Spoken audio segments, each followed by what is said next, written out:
Hey, good morning, everybody. We'll just go ahead and kick this off. I know there's still some people coming on, but we'll get this started. I want to welcome you to the 6th webinar in our series for startups and small businesses. I'm Janet Parker, Business Development and Marketing Director with Innovate Mississippi. We're excited to bring you 3 panelists today who I'll introduce in just a few minutes. They're going to share best practices in using various project management tools that have become much more vital than ever during this time of remote working. Staying connected when you can't meet in person is so important to your success and growth, and it's really hard to do. So today's webinar is going to offer you some tips and tools to help you maximize your efficacy. For those new to Innovate Mississippi, we work with startups from idea to launch. Let me flip my slide. And we do that by providing coaching and connection to a variety of resources. We have a very hands-on approach, and our entrepreneurs get special one-on-one attention. So if you have an idea or you have a startup and you need some help, reach out to Tasha Bibb, our Director of Entrepreneurial Development. Her information is right there on the screen. And you can also go to our website at innovate.ms, click on the Services tab. Entrepreneur tab will drop down from there. And then you can go from there and fill out our intake form and someone will get in touch with you. This is a free service. We're a nonprofit. So if you'd like to support Innovate's mission financially or get involved with our events, please reach out to me, Janet Parker, and my information is also on the screen. So now I would like to introduce our panelists for today. We have with us Katie Holden. Katie is the Instructional Technology Specialist for the Madison County School District. She's been an educator and a coach for 15 years. And in her current role, Katie works with teachers to help them integrate software and technology into their classrooms. Then we have Natalie Sharma. Natalie is the founder and creative director of Pixetal Studios, a niche design studio specializing in creating websites, brand identities, and user interfaces. She has over 10 years of experience in design and marketing. And she also volunteers as a tech expert for the Bean Path, and she serves as a mentor for the Innovate Mississippi Mentor Network. Then we have Lynn. Randy is a partner and creative director with the advertising agency MWB, which is a full service ad agency based in Jackson. Randy specializes in creating breakthrough content, and he's the founder of Kids Code Mississippi, which is an advocacy initiative promoting computer science education. And he's also the founding organizer of TEDx Jackson. Throughout the presentation, we want to keep this interactive. If you have any questions, there's a Q&A tab. There's also a chat function. Please use those. As soon as you think of a question, go ahead and type it in. We're going to answer them throughout the presentation, and then we'll have time at the end for additional Q&A. So with that, I'm going to turn it over to Katie to get us started. And Katie, you can take over my screen share at this point. And you need to unmute. Sorry, I was at. Okay. it moved my a lot of stuff to do. my bar up to the top. So, hey everyone, as Janet said, I'm Katie Holden. I'm one of the instructional technology specialists for the Madison County School District. We have a team of people that support our teachers and students in the district. But I'm starting my 3rd year in this role and excited to do that. So I'm going to just jump in because I practiced this morning and it went a little long. So I'm going to talk to you about Microsoft Teams. We are a Microsoft district, so we have been using Teams while we've been out of school this past 9 weeks and even this summer, as we're not able to all be together like we would like to. So I just want to kind of show you some of the features of Teams and how you could use it. You do have to have a Microsoft 365 account. So if you're in a business or if you're in education, speak with someone on your team or department to see if this is available for you. So Teams is a collaboration unit. It's an app, it's a desktop app, it's a mobile app. You can also use it on some browsers. And it allows you to do a couple of things. You can collaborate with a chosen team.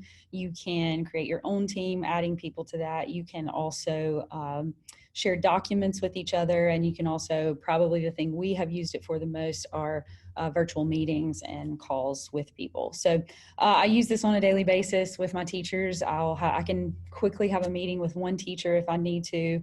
And it's great because they can then share their screen with me. I can share my screen with them, and I can show them what they need to do, or they can show me the problems they're having. So just a quick rundown real fast.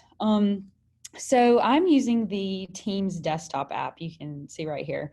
It's much easier to use them on a MacBook, and find it much more user-friendly. You have a lot more options. So you can see here I'm part of several teams. I can also create my own team if I want to. I could go up here, I can join one, create one if I choose. So to show you all some things, I'm just going to use this team that I've created. I have myself in here and two of my colleagues, so you can kind of see some of the things we've been doing in here. On the left-hand side, you have channels, and you can create channels in your team so that if you wanted to do something specific, for example, I made one for training, I could make one for whatever I wanted. And a good thing about this is if I wanted to add just one or two people to a channel, I could. So I could specify that I only want 3 people out of my team of 20 in this one channel. So some of the things you can do, you get a post window by default, files, and staff notebook. So here you can see it's very similar to pretty much any social media channel you've probably been a part of, or social media app. So on this one, you can see my colleague sent me some praise the other day. Today's her birthday, so I sent her back a little gift. So this is a place where you can chat with each other. If you need something, it goes to everyone, similar to group messaging, but it keeps it within your team. You also have files that you can access. So I've put some files in here. So if my team needed them, we could get those. And then the one thing I really like about this is I can customize my ribbon at the top. So for example, while we were out for this past 9 weeks out of school, we set up a helpline for parents. So we had a form similar to this. Parents would call and they would give us their name, phone number, things like that. I'm not going to show you all that, but the nice thing was we could take the phone call, we take their information. This is connected to a Microsoft Excel spreadsheet that I can also put up here. This one's going to be blank, but we would have access, our whole team would have access to this. And so we could, if we needed to call a parent back or call a teacher back, we all had access to that, no matter who took the phone call. So it was really wonderful to be able to utilize that while we were out of school and parents needed help with a child's device, or students would call and things like that. You can also just put in a standard URL. So you can add that URL. It keeps you inside Microsoft Teams. You don't have to navigate out. So I use this Microsoft Teams video training URL as an option here. So if that was needed. So to add things to my ribbon up here, I would just click that plus button and add whatever I wanted. And we could collaborate on those things.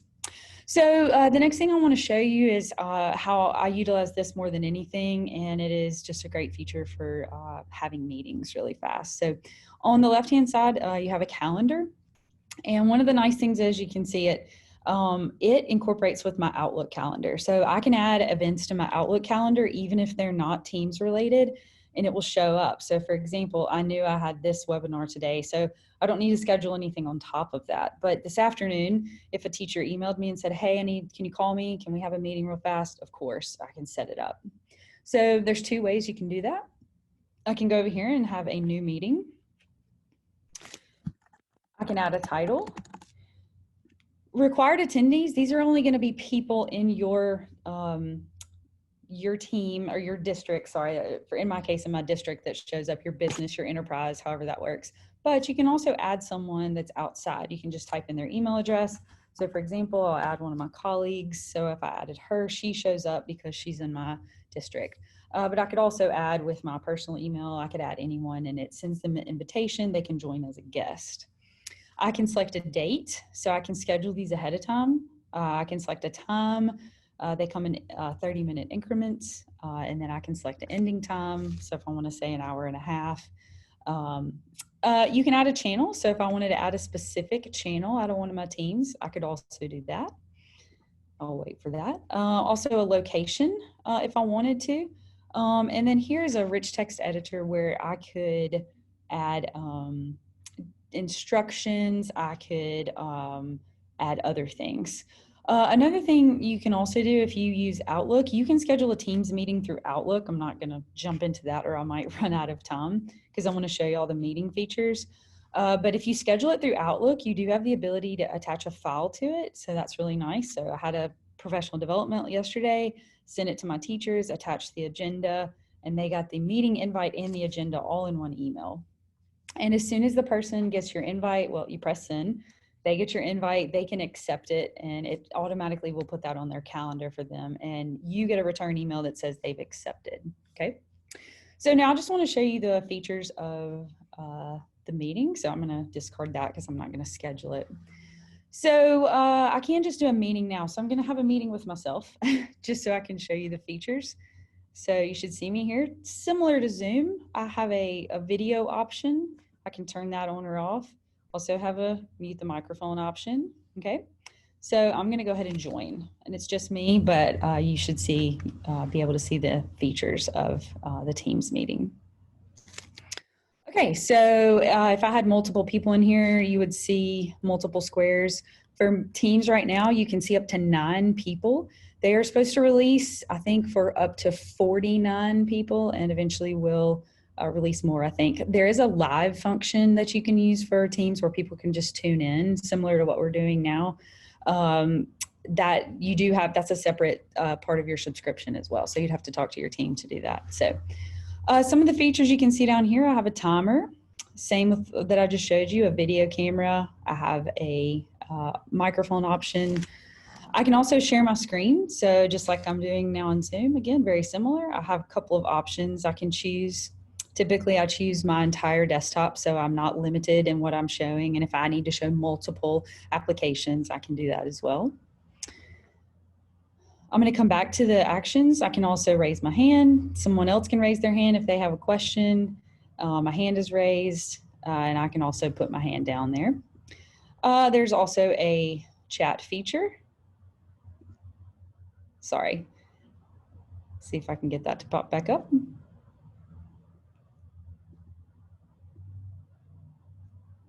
Sorry about that. It froze up on me for a second.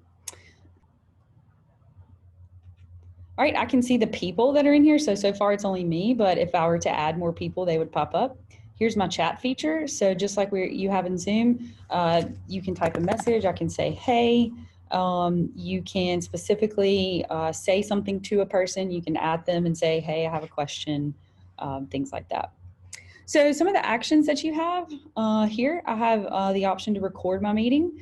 I can start the recording, and actually there is a setting where anyone could record the meeting. So if I want to record, if the teacher wants to record it, they can. And then it goes into a Microsoft Stream, and that email link is sent, and you have access to that video. There are certain device settings that you can pull up. So if I wanted to, if I had headphones in, I could change my setting for that and choose a certain microphone, or if I had an external camera. Same place where I can end the meeting, or I can also, it would say stop my recording had I started that recording. I can also pull up some meeting notes. So if I say have a person in there and say, hey, I would like for you to take notes of what we're doing, just something quick, that is also an option. All right, so that's the basic rundown of a meeting. And when I'm done, I can hang up right here, or I can end the meeting right here. So either one. So I'm just going to hang up, and each time I do it, they give you they want you to rate to see how it was. I'm just going to dismiss this. And one thing you can see is it makes a history of that. You can see over here, I've had a lot of meetings. So it keeps that chat. I had one yesterday, and so that has all the chat features, the chat that I did with my teachers. It also, if any files were added, it would have those. Any notes were added. There's also a whiteboard. So just a lot of features that are available. And I really like this feature because I've had to go back and look at this chat feature. So for example, yesterday, the teachers asked me some questions in the chat feature for our training, and I'm gonna have to go back and follow up with them individually for some training.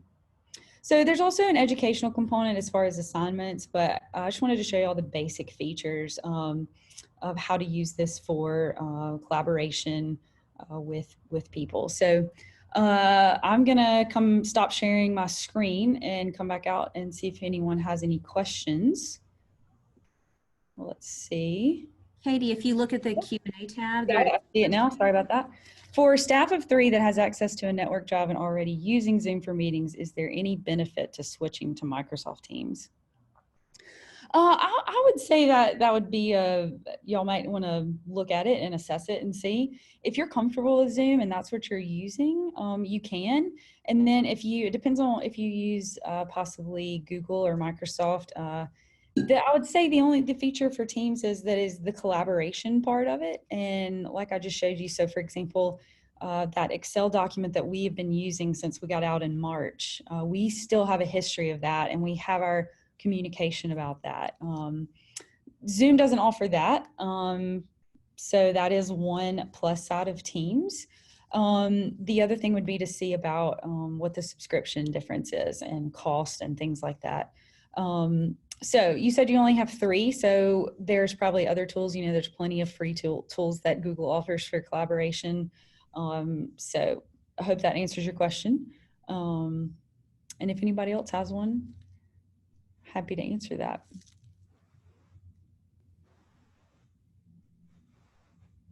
I don't see any other questions coming at this point, but I'm sure people will think of more questions and maybe come back at the end. And we'll bring all the presenters back at the very end, and you can ask additional questions at that time. All right, sounds great. To the attendees also, if you want to raise your hand and ask something out loud, I can unmute your mic, but you have to use the hand raise function. But we have that option as well. All right. Thanks, Katie. Thank you. Yeah, and we'll move on to Natalie now. Okay, I'm ready. Can you do the screen share? Sure can. 1 second. Okay. All right, is that working for you? Yeah, you got it. Okay, well, I'll just jump right in. I have a tendency to ramble. I'll try to keep it a little bit short. Welcome, everyone. The tool I'm going to talk about today is Slack. It's a very popular communication tool. For me, it tackles the biggest problem, which is communicating between myself, clients, and probably now that you find yourself temporarily or permanently remote, you're kind of rethinking how you communicate, especially if you're out of your office, away from your preferred network and your preferred setup. So let's just hop to it. Jen did a great job introducing me already, but I'll just kind of quickly run through again. Founder of Pixetal in Jackson, Mississippi, specializing in web design, branding, digital products for industry innovators, startups, local tech and software firms. Also the founder of Women of Design and Tech Meetup, or also known as WDT. I've got 10 years of experience in design. I've worked at a newspaper, been in one-person art department. I've worked in a computer lab, at an agency, so all kinds of different things. I'm also Innovate Mississippi Mentor, which is a really great opportunity for small businesses and in-process startups. And when I'm not working with any of these places, you can also find me working with the Bean Path, the coding academies, and sometimes you'll catch me on stage as a performer. If you're lucky, but maybe not for the foreseeable future. All right, so you're probably asking, what the heck is Slack? What is this thing? In essence, it's a collaboration hub where either you and your internal team or external contractors can be invited all to the same place to work together and communicate more efficiently. You've probably seen this logo before. They've gone through a redesign recently. It's this nice little colorful icon. Slack, in their words, is where work happens. Fair enough. It's been around for a little while, created in 2013. I would say Slack is probably one of the most casual, fast, and easy platforms that you could use for communication. In my own words, it's a sophisticated internal messaging replacement with add-ons for everything else. And when I say everything else, you can integrate apps such as Dropbox, Google, Trello, Twitter, Asana, and so on and so on. So basically, it kind of serves as more of a general hub for all your communications, file updates, sharing things. And the best part about Slack is that you can use it in your browser. You can use it on your desktop locally or download it as an app on your various devices. I believe you can even get push notifications to your smartwatch. So this is a platform that's pretty all-encompassing. You can access it wherever you are, no matter on what device. So this is what Slack looks like. You know, like I said, you can use it on just about any of your devices. It's actually pretty similar to the Microsoft Teams layout that Katie showed us. It's kind of a dashboard setup. And you know, you're probably asking, okay, you know, this looks pretty cool. You know, but why do I even need this? My company already has email. We've already got this all set up. We want to do it because we never want to hear the 5 dreaded words. Did you get my email? For me, the answer probably is yes, but I didn't see it.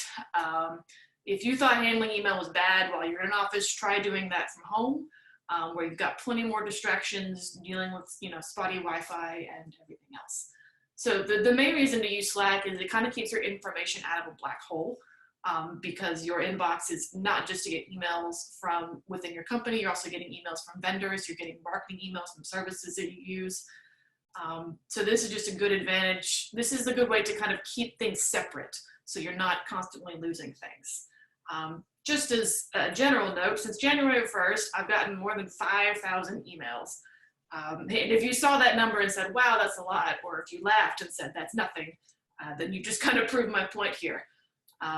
And I would say the most powerful part about Slack is that it's really easy to parse out communication. So not only can you split up your communication by different workspaces, so such as, you know, if you work with several different companies, such as I do, you can split it out that way. You can also split it down by person and even by subject using channels.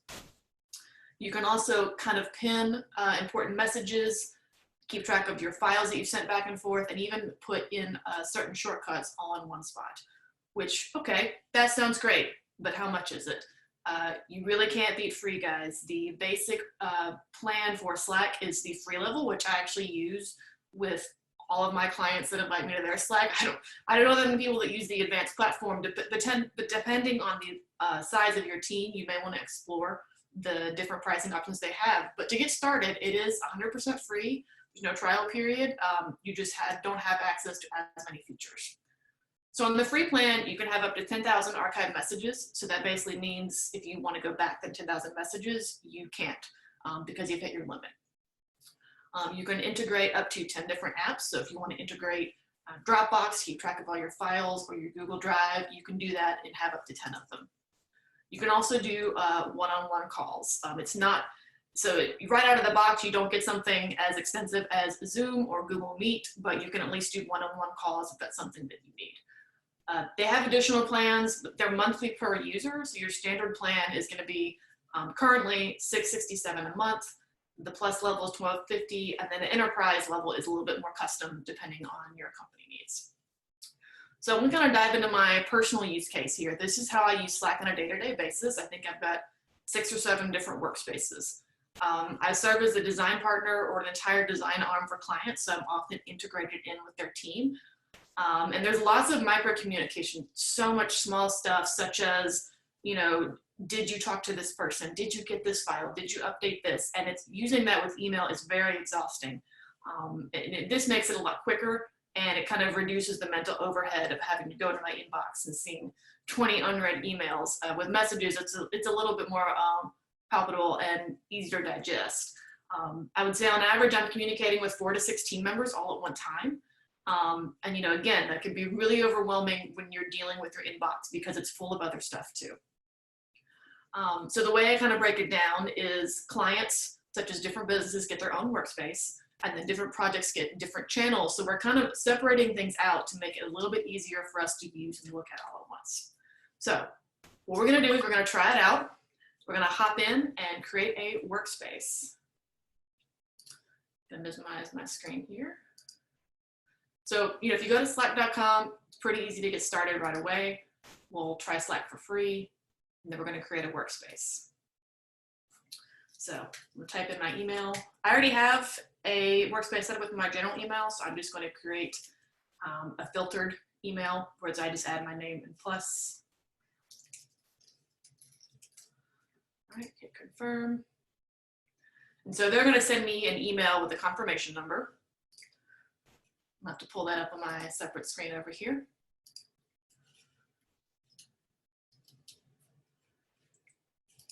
We'll call this Pixetal Plus because I already have a Pixetal workspace, and we'll hit next.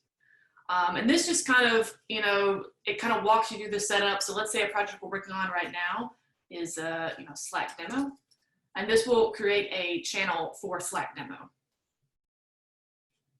So this is the spot where you will add all of your different teammates, and you can add them in one by one, or you can create an invite link, share it to everyone all at once. I'm just a solo operation, so I'm just going to skip this for now. All right, we're going to open this up and look at it. I'm just going to kind of walk you through the interface, just so you can kind of familiarize yourself. So this is what it looks like in browser. On the side here, we've got our different channels. They already give you a general and random channel. So if you have just, chit chat or random things, you can put these different channels. Our Slack demo is our project channel. And this is where we would dump different communication about this project. You can add certain people to certain channels. That's the beauty of it. So say, for example, if you're not part of a project, you don't need to be on that channel. You don't need to be privy to any of those things. So that's really the beauty of being able to parse out this different communication. You can always invite different people at different times. Say if you have contractors or vendors that you need to clue in, and they'll only be added to the channels that you want them to be added to. So you can come up here into our settings and kind of configure that as you like. So no one sees anything that you don't want them to. That's what I really like about this, is that you can kind of make sure that, not everybody needs to know everything at once. And that's one of the things I really like about Slack.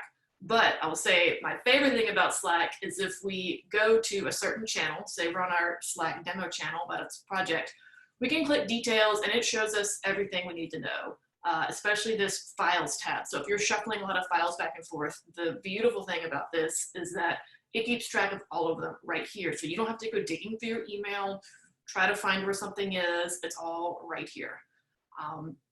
And I would say, once you kind of get in Slack, it's pretty familiar to you. It's set up very similarly to any dashboard that you would use. Yeah, it's just, it's a really great light tool. If you got kind of a casual environment, I would say that Slack is the way to go. And it's free to try. So, it's really not cost prohibitive. You can just jump right in and take it for a spin. All right, well, that's pretty much me. I'm gonna pull up my last slide here. If anybody has any questions about Slack, feel free to ask.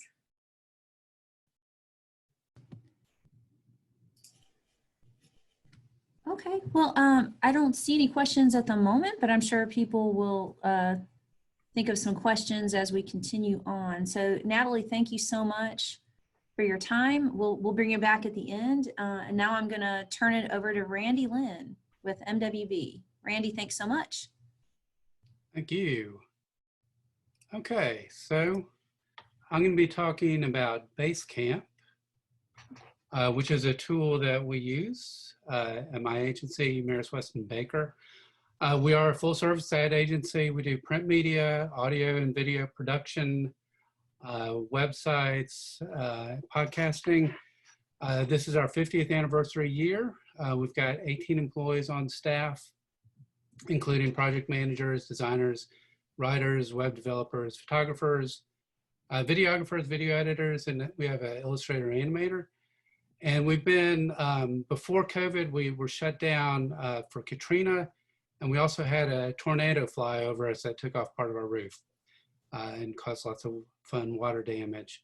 So using Basecamp was something that really helped us transition from working in the office to the situation that we were in with the shelter-in-place orders, where we basically told everybody, hey, come in, grab your stuff, you can work from home, and let's work together to flatten the curve.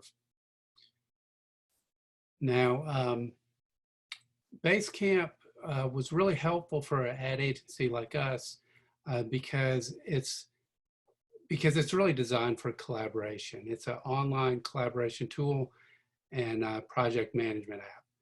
There's a desktop version, you can use it in a web browser, and there's also a mobile app that you can use. We're on the basic plan, which is $79 per month, and that gives you 100 gigabytes of storage. And that was something, that was really helpful for us because, while our product that we sell to our clients is our ideas. What we generate, the tangible product, is basically files. We create design files, we create movie files, we share those internally, we share those with clients, and we send them out for distribution. So file storage was really important in our situation. Basecamp also allowed us to really operate a lot more efficiently. Our old model that we used to work with coordinated project management and keeping things on track with a position that's called traffic. So basically we have a traffic manager that would go to all the different people at the agency, talk to them about their jobs that they're working on, from the art director to the copywriters to the account executives, and update the schedule, add new jobs to the lists. And it was kind of a labor intensive thing, and that position didn't really add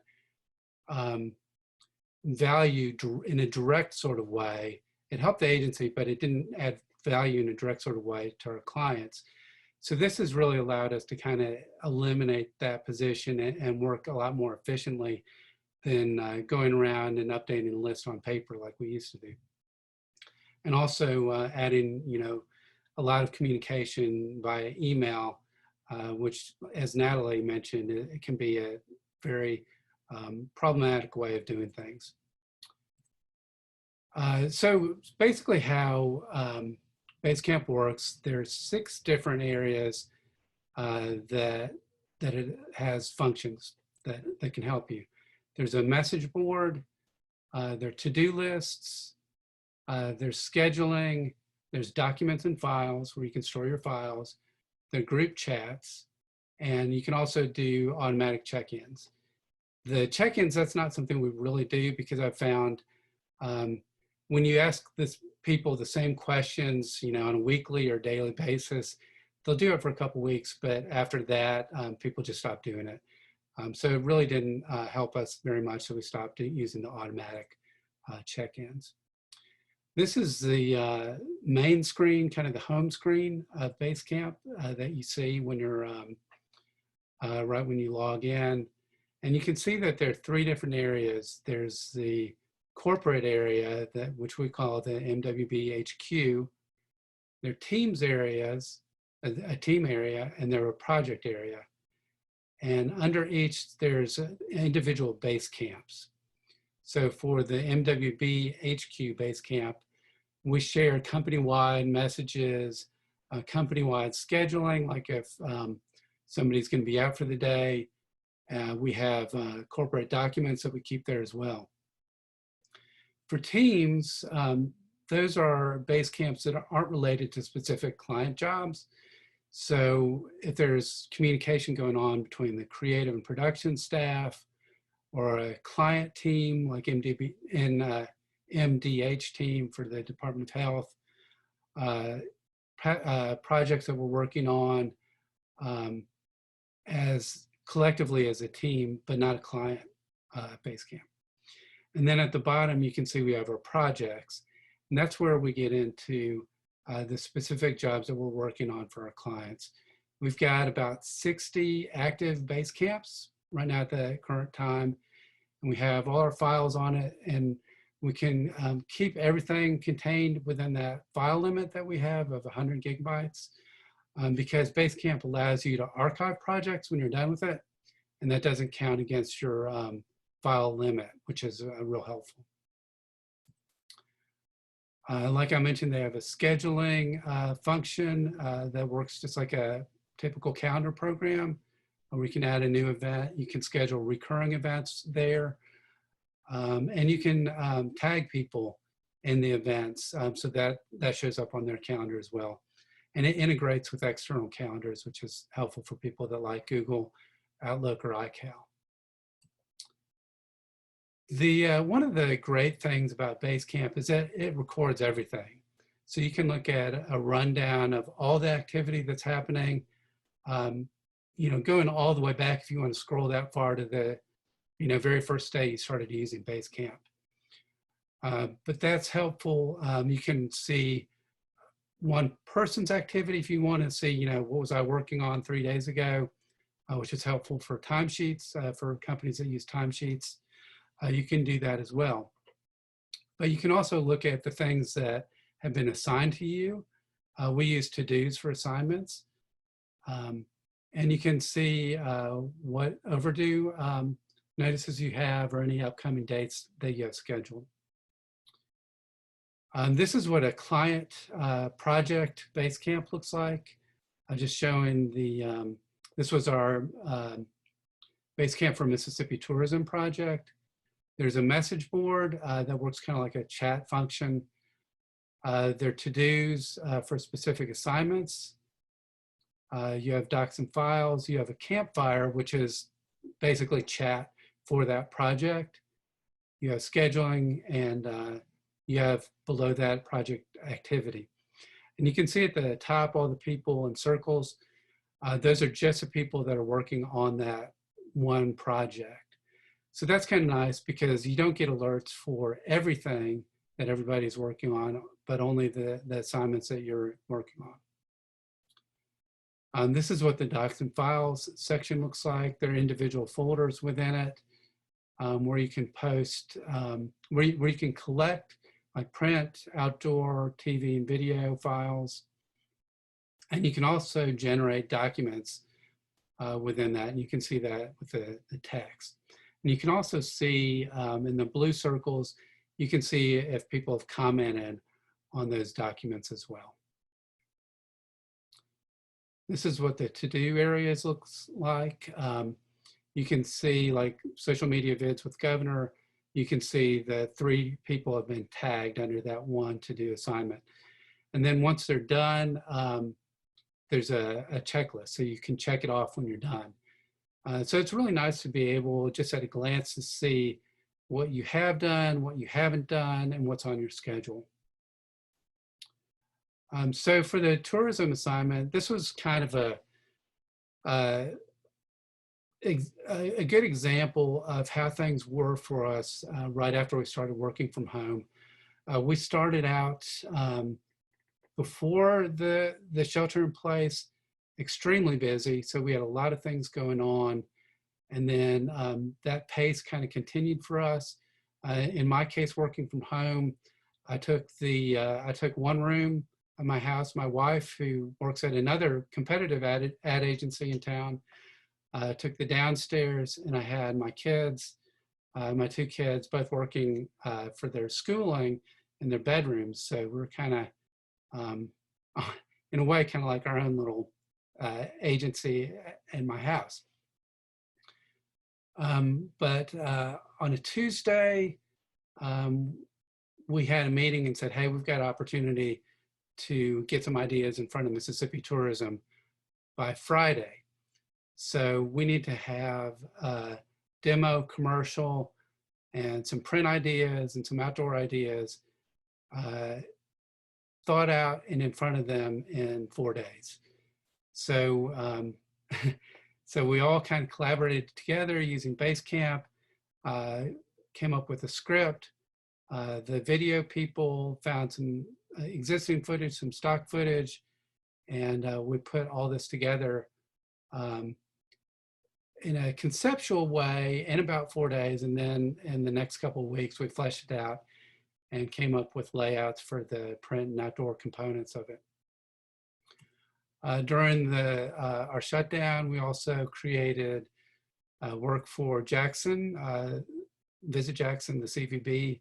We created a commercial that we branded City with Soul Strong, where we shot some footage of the city basically in shutdown mode, but crowdsourced video from Jackson residents showing what they were doing there during the shutdown, and composited those together in an interesting way, kind of almost as if the video is being projected onto the places around town.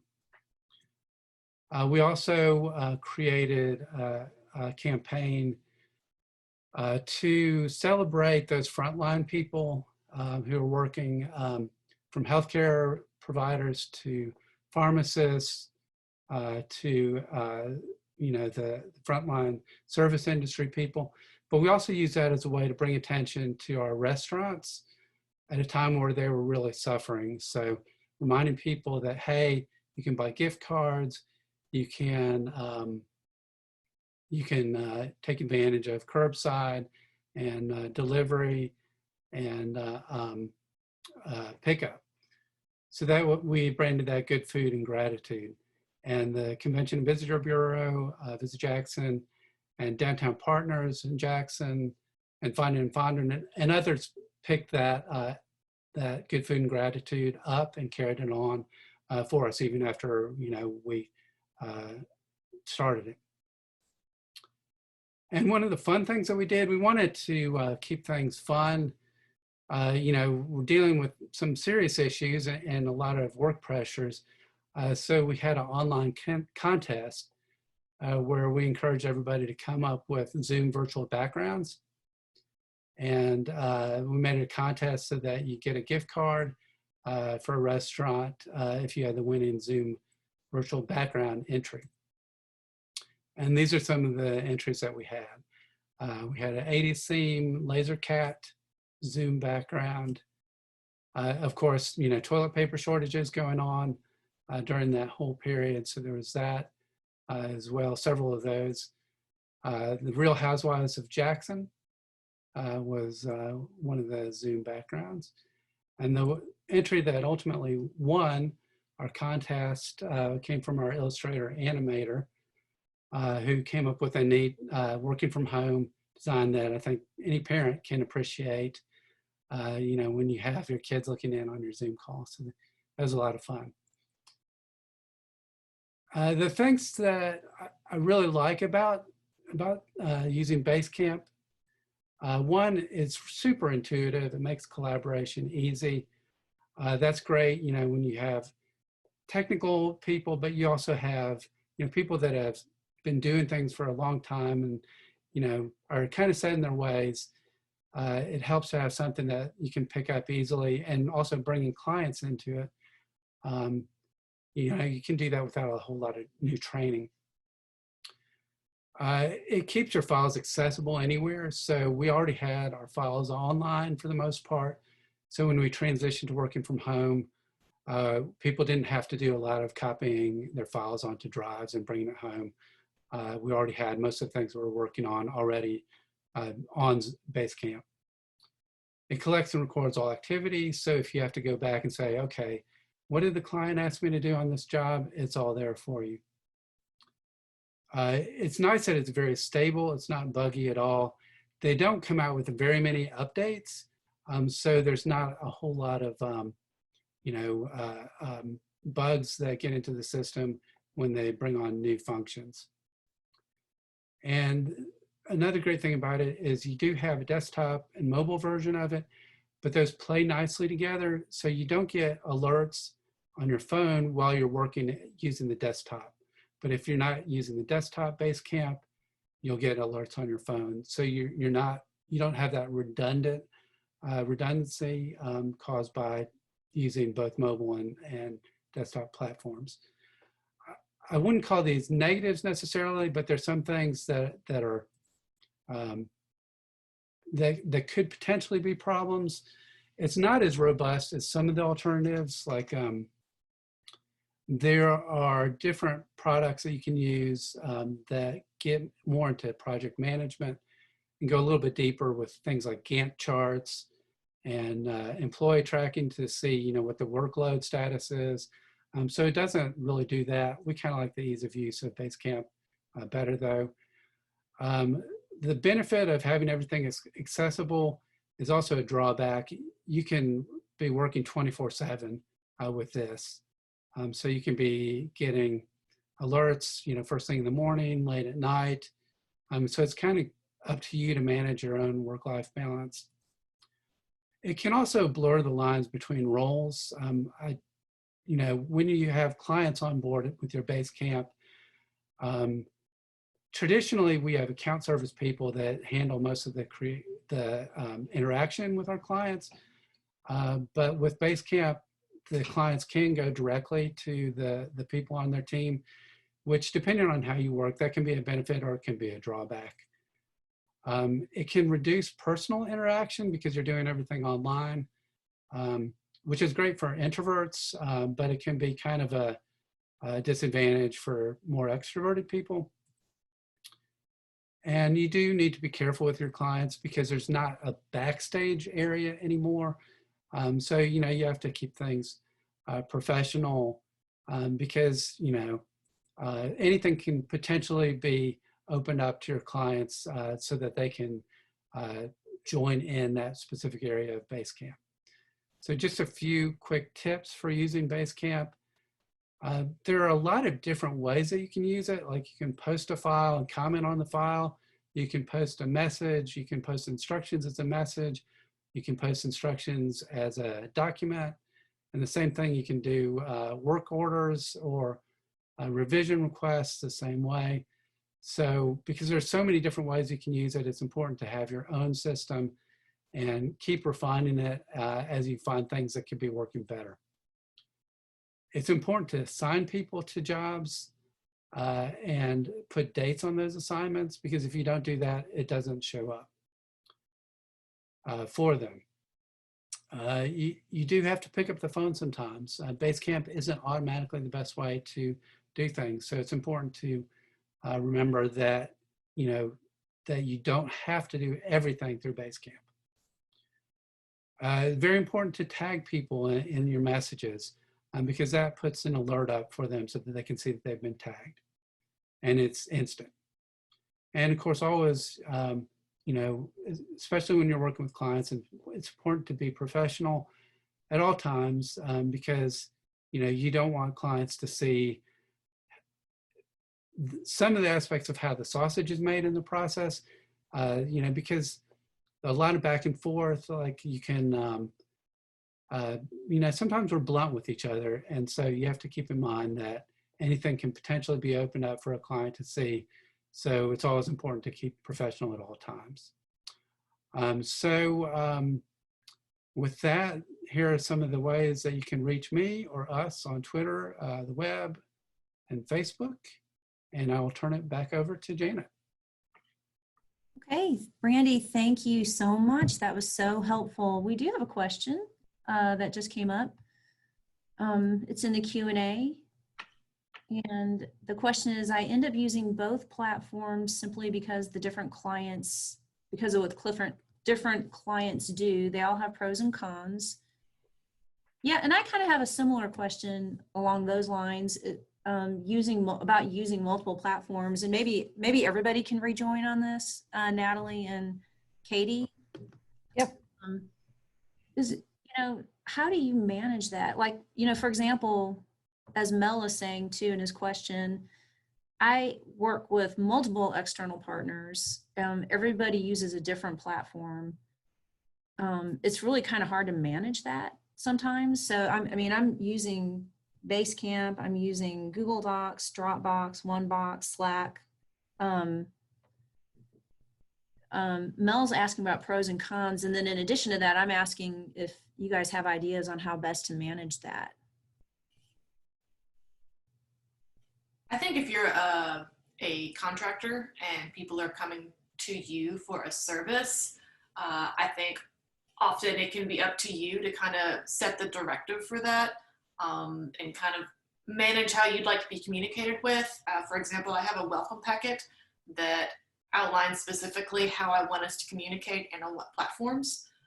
So if you kind of have that leverage for yourself, then to me, that's a good route to take, because otherwise then you just kind of have to go with the flow on every single platform there is out there.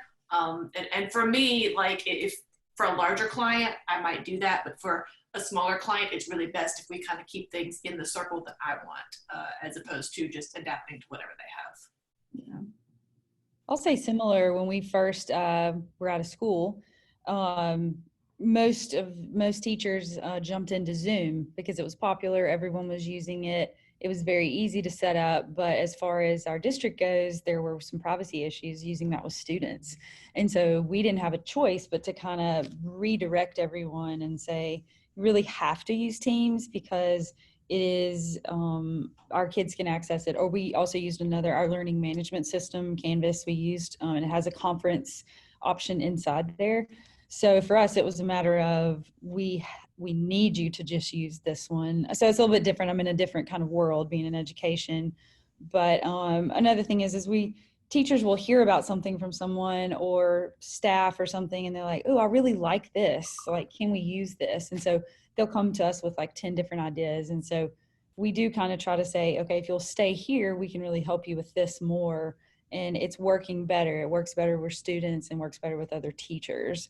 So I'm kind of similar to you, Natalie. It's kind of like I need to direct them to the best place if possible.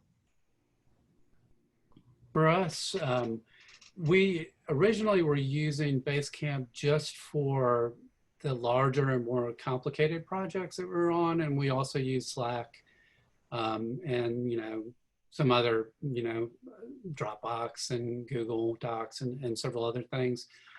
But it wasn't really working very well to have multiple systems going at the same time. So eventually we said, okay, we got to do this across the board. And at that point, we started every time we get a new client job, we create a Basecamp for it. And it's worked pretty well. Okay. That's super helpful. Another question just came in. Is anyone integrating with Trello? They state that they're finding it difficult. I'm not familiar with Trello. I've used Trello a little bit. Personally, I'm not a fan of how it works. So I'm probably not being very helpful at all with that. But there are plenty of other similar platforms that I think it's the Kanban card layout that people really like. But yeah, I unfortunately don't really know much about integrating with that. I personally don't even use Trello. All right, well, thank you. Thanks to all of you.